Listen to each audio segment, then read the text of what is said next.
La querelle sur les alvéoles des nids d'abeilles est un de ces exemples où les disputes philosophiques ont dangereusement débordé sur la réflexion mathématique.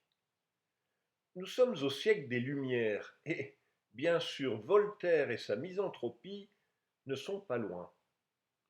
Voici ce qu'il écrit dans son dictionnaire de philosophie. Les abeilles peuvent paraître supérieures à la race humaine en ce qu'elles produisent de leur substance une substance utile, et que de toutes nos sécrétions il n'y en a pas une seule qui soit bonne à rien, pas une seule même qui ne rende le genre humain désagréable. J'ignore s'il inclut dans le lot des sécrétions humaines ses propres productions littéraires. Le tout est que l'idée de comparer les abeilles, leur société, leur organisation à celle des hommes n'est pas nouvelle.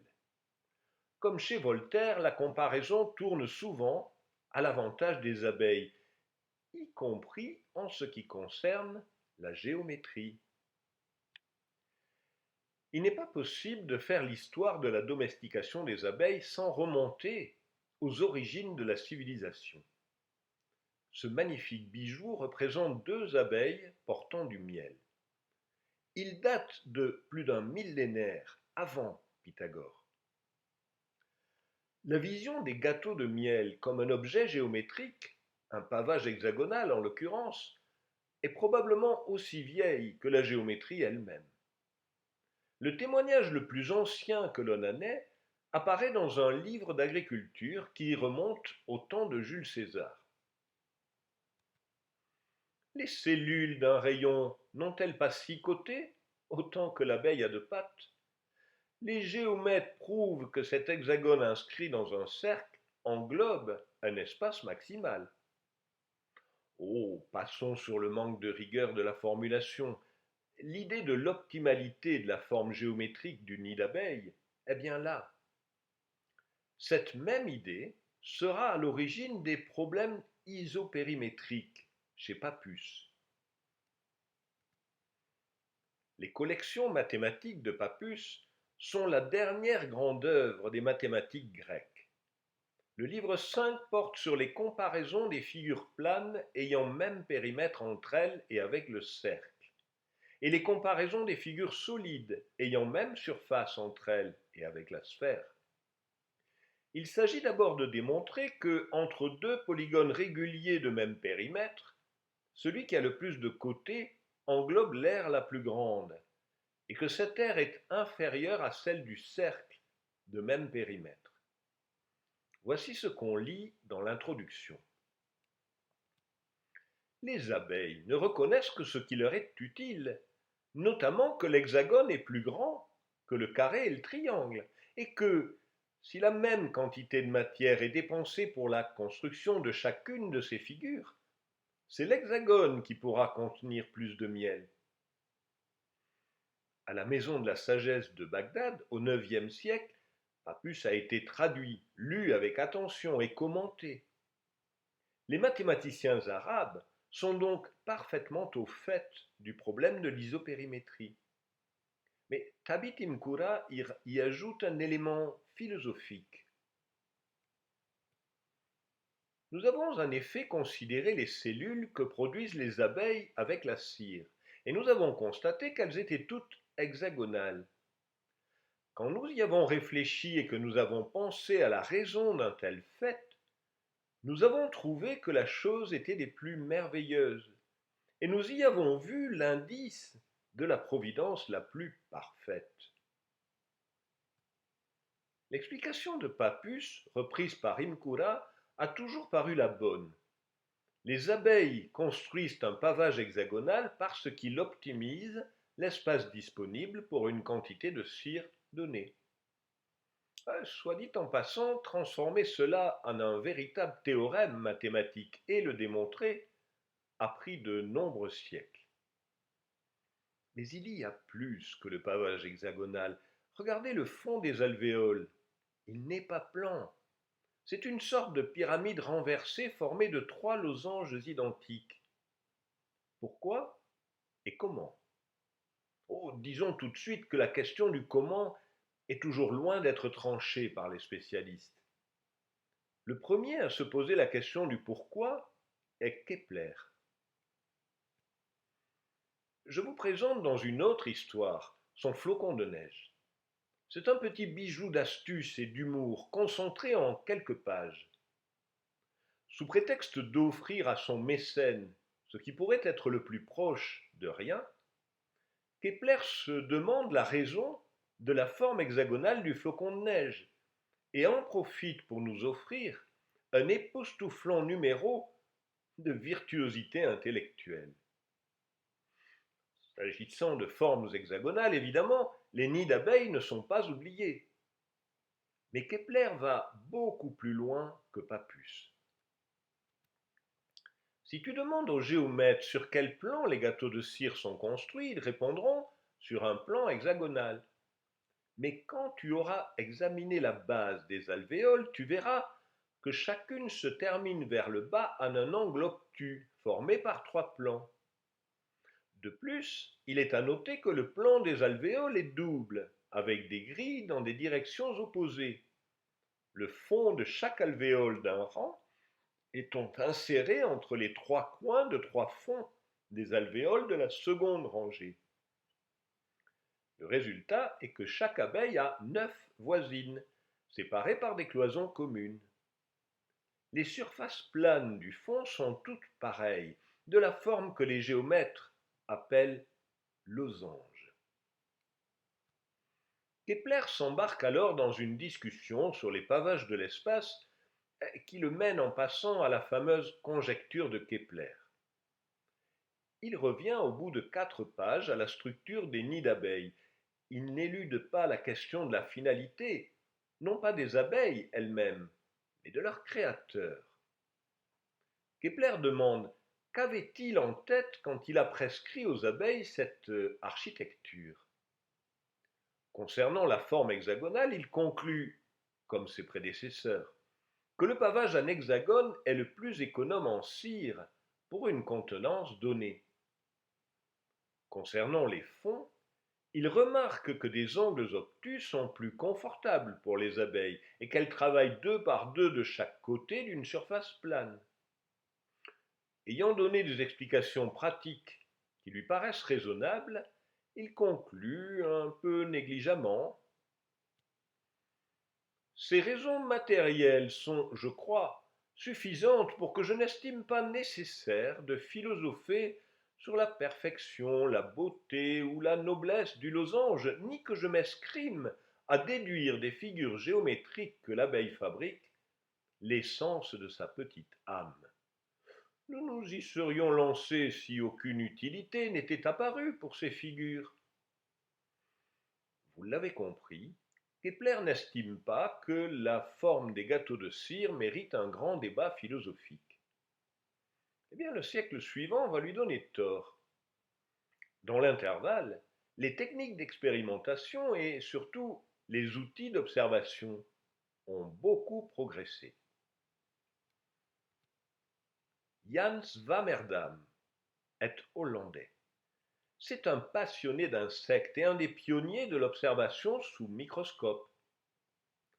Son œuvre majeure, la Bible de la nature, n'est pas publiée à sa mort. Le manuscrit est passé à un de ses amis, qui n'en fait rien.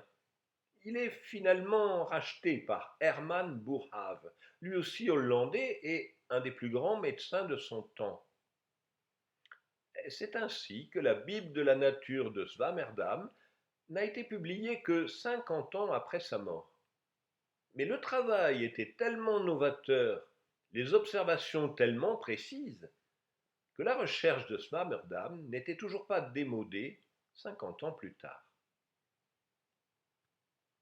Concernant les abeilles, Swammerdam reste strictement observateur. Il décrypte avec la plus grande minutie les alvéoles, leur fond formé de 3 losanges, chacun appartenant à une cellule de la couche opposée. Il en donne le modèle géométrique idéalisé, comme vous le voyez en haut de l'image. Mais il se montre aussi conscient des variations par rapport à ce modèle idéalisé. Par exemple, Il a lui-même observé des cellules dont le fond était en contact avec non pas 3, mais 4 cellules de la couche opposée. La querelle des alvéoles est née d'un malentendu, teinté au moins de la part d'un des acteurs d'une bonne dose de mauvaise foi. Voici l'histoire telle qu'elle est rapportée dans l'article Alvéoles de l'encyclopédie de Diderot et d'Alembert. C'est un long article signé Daubenton. Daubenton est un collaborateur de Buffon, auteur de la plus grande partie des articles de biologie de l'encyclopédie. Les faits sont implacables. M. Koenig a démontré qu'entre les cellules à fond pyramidal, celle dans laquelle il entrait le moins de matière avait son fond composé de 3 rhombes dont chaque grand angle était de 109 degrés 26 minutes et chaque petit angle de 70 degrés 34 minutes. Cette solution est bien d'accord avec les mesures précises de M. Maraldi, qui sont de 109 degrés 28 minutes pour les grands angles et de 70 degrés 22 minutes pour les petits angles. Il est donc prouvé, autant qu'il peut l'être, que les abeilles construisent leurs alvéoles de la façon la plus avantageuse pour épargner la cire. Cette sorte de construction est aussi la plus solide. Sur ce constat d'une démonstration rigoureuse et d'un calcul d'une précision impressionnante, tout le monde est d'accord. C'est sur l'interprétation que les avis divergent. D'un côté, nous avons Réaumur. Il est plus connu de nos jours comme physicien pour avoir inventé un thermomètre et donné son nom à une échelle de température. Il s'est aussi occupé de la fabrication de l'acier et des faïences. Pour ce qui nous intéresse ici, il est l'auteur d'un monumental traité en 7 tomes intitulé Mémoire pour servir à l'histoire des insectes. Le volume 5 est essentiellement consacré aux abeilles. Dès la préface, Réaumur donne le ton. Quand on étudie la manière dont elles mettent celle-ci en œuvre, quand on voit qu'elles supposent des connaissances en géométrie supérieures à celles qu'ont eues les plus grands géomètres de l'Antiquité, l'admiration que ces mouches font naître ne s'arrête pas à elles. Si on ne veut pas les regarder comme des êtres très intelligents, on est forcé de reconnaître qu'elles ne peuvent être l'ouvrage que d'une intelligence infiniment parfaite et infiniment puissante. Bientôt, l'admiration s'élève à celui qui leur a donné l'être. Mais bientôt, on demande pourquoi il les a si admirablement instruites. Qu'était-il nécessaire qu'elles conduisissent leurs ouvrages selon les règles de la plus sublime géométrie? La plus sublime géométrie, supérieure à celle qu'ont eue les géomètres de l'Antiquité. Sans blague? Face à Réaumur, voici Buffon. Son histoire naturelle éclipse totalement les mémoires de Réaumur. Une véritable encyclopédie, pas moins de 36 volumes, publiés sur plus de 40 ans, à peu près en même temps que l'encyclopédie de Diderot et d'Alembert, quelle concurrence. Le 4e volume est consacré à un discours sur la nature des animaux. Buffon se charge d'y doucher l'admiration de Réaumur. C'est que, indépendamment de l'enthousiasme qu'on prend pour son sujet, on admire toujours autant plus qu'on observe davantage et qu'on raisonne moins. Y a-t-il en effet rien de plus gratuit que cet instinct singulier qui équivaut à la géométrie la plus sublime, instinct qu'on leur a nouvellement accordé, par lequel les abeilles résolvent sans hésiter le problème de bâtir plus solidement qu'il soit possible dans le moindre espace possible et avec la plus grande économie possible. C'est cette intelligence, cette prévoyance, cette connaissance même de l'avenir qu'on leur accorde avec tant de complaisance et que cependant on doit leur refuser rigoureusement. que je vais tenter de réduire à sa juste valeur. Réduire à sa juste valeur, pour Buffon, c'est montrer que la géométrie des nids d'abeilles n'est que le résultat de mouvements automatiques d'un grand nombre d'insectes de même taille et de même forme, déterminés, dit-il, à faire chacun la même chose dans un même lieu. Ces cellules des abeilles, ces hexagones tant vantés, tant admirés, me fournissent une preuve de plus contre l'enthousiasme et l'admiration. Cette figure, toute géométrique et toute régulière qu'elle nous paraît, et qu'elle est en effet dans la spéculation, n'est ici qu'un résultat mécanique et assez imparfait, qui se trouve souvent dans la nature. La nature n'est-elle pas assez étonnante par elle-même, sans chercher encore à nous surprendre en nous étourdissant de merveilles qui n'y sont pas et que nous y mettons? Le Créateur n'est-il pas assez grand par ses ouvrages, et croyons-nous le faire plus grand par notre imbécilité? Ce serait, s'il pouvait l'être, la façon de le rabaisser. Oh, Réaumur a bien compris le message. Tout le malheur des abeilles et des autres insectes est que je les aime et ose les admirer. Ça n'est assez pour faire parler d'eux avec mépris Monsieur de Buffon et toute sa clique. Je vous propose de laisser ces messieurs à leur querelle philosophique pour en revenir aux origines mathématiques. Enfin, mathématiques ou mondaines, d'abord. Voici la duchesse du Maine prenant une leçon d'astronomie avec monsieur de Malezieux.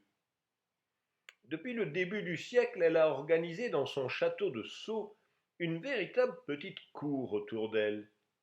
Entre autres, on y voit souvent Voltaire et Émilie du Châtelet. La duchesse du Maine avait fondé en 1703 un ordre de la mouche à miel, autrement dit l'abeille, pour lequel elle avait fait frapper cette magnifique médaille en or que les membres de l'ordre, c'est-à-dire sa cour du château de Sceaux, étaient tenus de porter. Au revers de la médaille est gravée en italien la devise de la duchesse. Elle est petite, certes, mais elle fait de graves blessures, ce qui lui convenait à merveille, paraît-il. C'est donc avec leur médaille de la mouche à miel autour du cou qu'un beau jour de l'automne 1739, Voltaire et Émilie du Châtelet se transportent chez monsieur de Réaumur pour justement y admirer ses ruches expérimentales. Ils sont accompagnés d'un jeune mathématicien suisse, Johann Samuel Koenig. C'est lui qui raconte. Madame du Châtelet, monsieur de Voltaire et moi fûmes voir il y a quelques jours monsieur de Réaumur à Charenton. La conversation que nous eûmes ce jour-là nous ayant conduit à admirer beaucoup la régularité des petites loges hexagones où les abeilles mettent leurs nourritures et leurs petits, et qu'on nomme alvéoles. Monsieur de Réaumur en prit occasion de me proposer un problème peu difficile, mais fort curieux. Savoir si les abeilles construisent leurs alvéoles de la manière la plus parfaite et la plus géométrique. Et si, de toutes les figures possibles, elles ont choisi celle où, avec le plus d'espace dans l'alvéole, elles dépendent cependant le moins de matière qu'il est possible.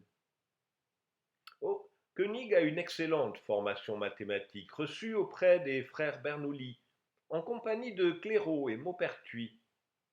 Il n'a donc aucune peine à résoudre le problème d'optimisation.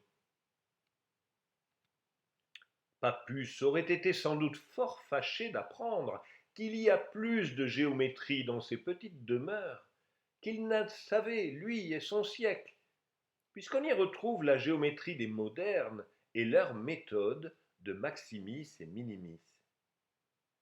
Et voici la sublime géométrie des abeilles, inconnue des Grecs eux-mêmes. Pour trouver quoi? Par le moyen des tables, l'angle obtus des rhombes est de 109 degrés 26 minutes. Or voici ce qu'en dit M. Maraldi dans les mémoires de l'an 1712. Suivant les mesures que nous en avons prises, les deux angles obtus sont de 110 degrés. Mais M. Maraldi ne donne ici que des nombres ronds, car dans la page suivante, il pose l'angle obtus de 110 degrés 28 minutes, ce qui ne diffère que de 2 minutes de ce que la théorie demande. Et là, il faut bien le dire, Koenig a tout faux. D'abord parce qu'il a fait une erreur de calcul, ou bien ses tables sont inexactes. Le bon résultat est bien 109 degrés 28 minutes. Vous verrez bientôt pourquoi.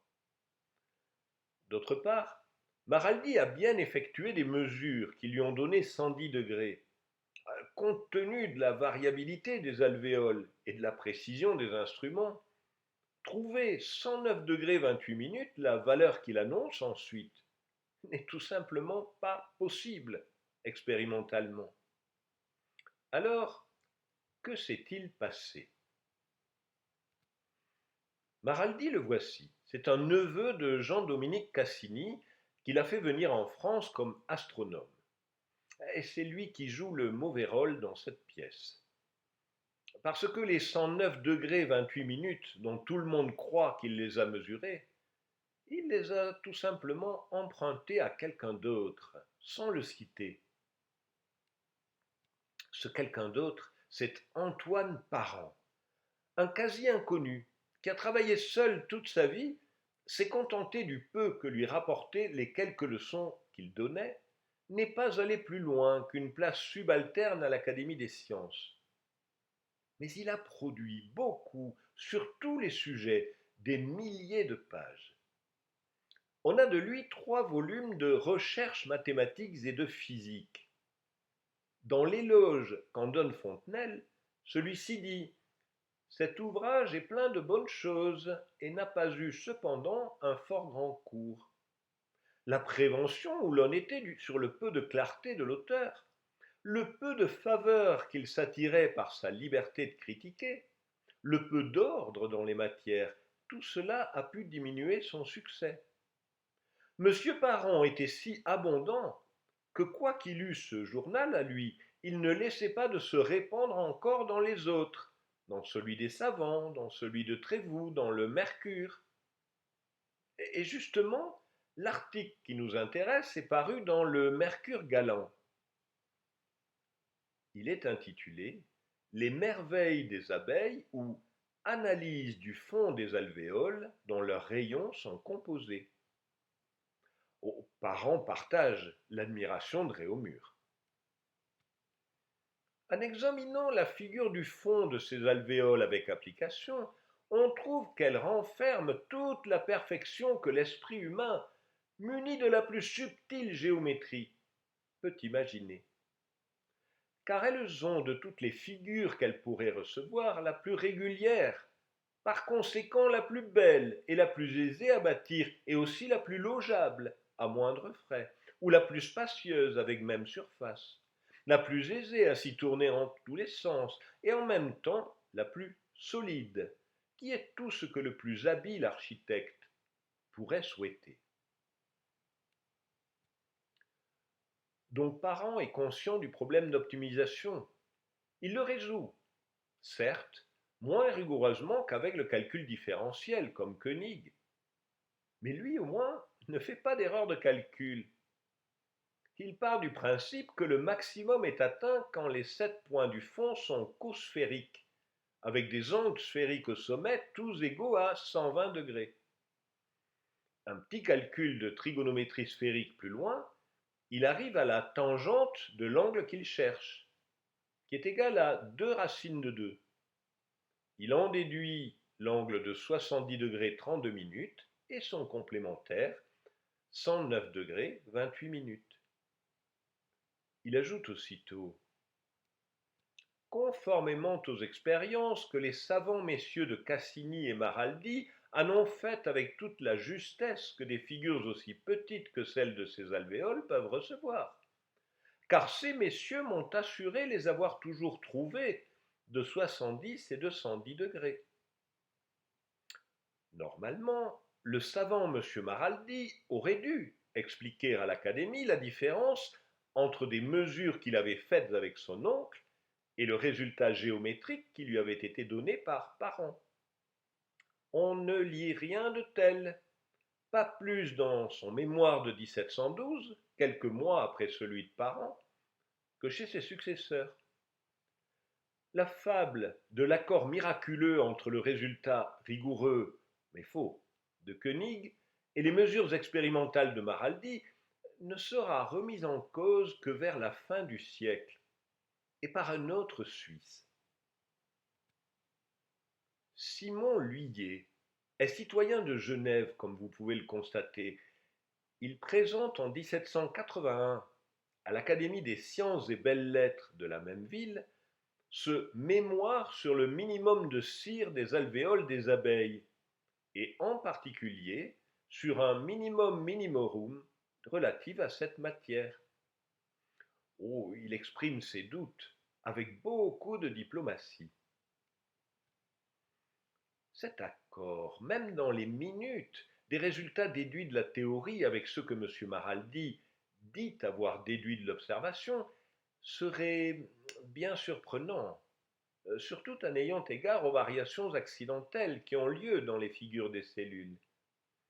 Si cette dernière avait été le seul guide de ce physicien, mais il est encore plus surprenant que dans un calcul si simple, les angles que nous venons de trouver diffèrent de plus de 2 minutes de ceux que donne M. Koenig. Cette différence, et une autre plus importante que nous trouverons dans peu, me font regretter que le mémoire de ce mathématicien n'ait pas été publié. En effet, il y a de quoi regretter que l'on ne sache pas où Koenig s'est trompé. Soit dit en passant, il est aussi regrettable que le mémoire de Parent soit passé à la trappe, parce que le calcul si simple de Lhuillier est à peu près le même que celui de Parent. Bon, d'accord, il n'avait peut-être pas une connexion Internet pour télécharger le Mercure galant depuis Gallica. Bref. Même s'il n'était pas vraiment mathématicien, je voudrais vous parler de François Huber, encore un Suisse. À l'âge de 20 ans, il devient aveugle. C'est une double catastrophe. Comment faire d'une part pour assouvir sa passion des sciences naturelles qu'il ne peut plus observer, d'autre part pour épouser sa Marie-Aimée Lulin. Ils sont amoureux l'un de l'autre depuis quelques années, mais le beau-père ne veut pas d'un aveugle comme gendre. Aussi bien son mariage que sa passion naturaliste seront deux réussites éclatantes. Comment a-t-il fait? Pour son mariage, la jeune fille savait ce qu'elle voulait, et elle a tenu bon face à son père. Tant mieux pour eux. Mais les observations, il nous donne la réponse dans la préface de son œuvre majeure, les Nouvelles observations sur les abeilles. J'avais pour lecteur un domestique, François Burnins, né dans le pays de Vaud, qui s'intéressait singulièrement à tout ce qu'il me lisait. Je jugeai assez vite par ses réflexions sur nos lectures et par les conséquences qu'il savait en tirer, qu'il les comprenait aussi bien que moi, et qu'il était né avec les talents d'un observateur. Le couple Hubert-Burnins fonctionne à merveille. Leurs observations sont précises, justes, et fondent véritablement l'apiculture moderne. La vision géométrique que Hubert a du fond des alvéoles est impressionnante de clarté. Il explique le problème d'optimisation et en donne la solution géométrique simple de Lhuillier. Les planches que vous voyez sont tirées de la nouvelle édition de 1814, considérablement augmentée. Elles se terminent par 5 pages, dont voici le titre. Solution d'un problème sur le fond des alvéoles des abeilles, tel que M. Kramer la donna à M. Koenig, à la hâte. Donc Kramer, probablement après avoir pris connaissance de sa solution à base de calcul différentiel, avait donné à Koenig le raisonnement géométrique élémentaire. Une fois de plus, Cramer n'avait rien publié et n'avait même pas cherché à faire connaître son travail en l'envoyant à d'autres. Et bien sûr, l'antériorité d'Antoine Parent était toujours ignorée.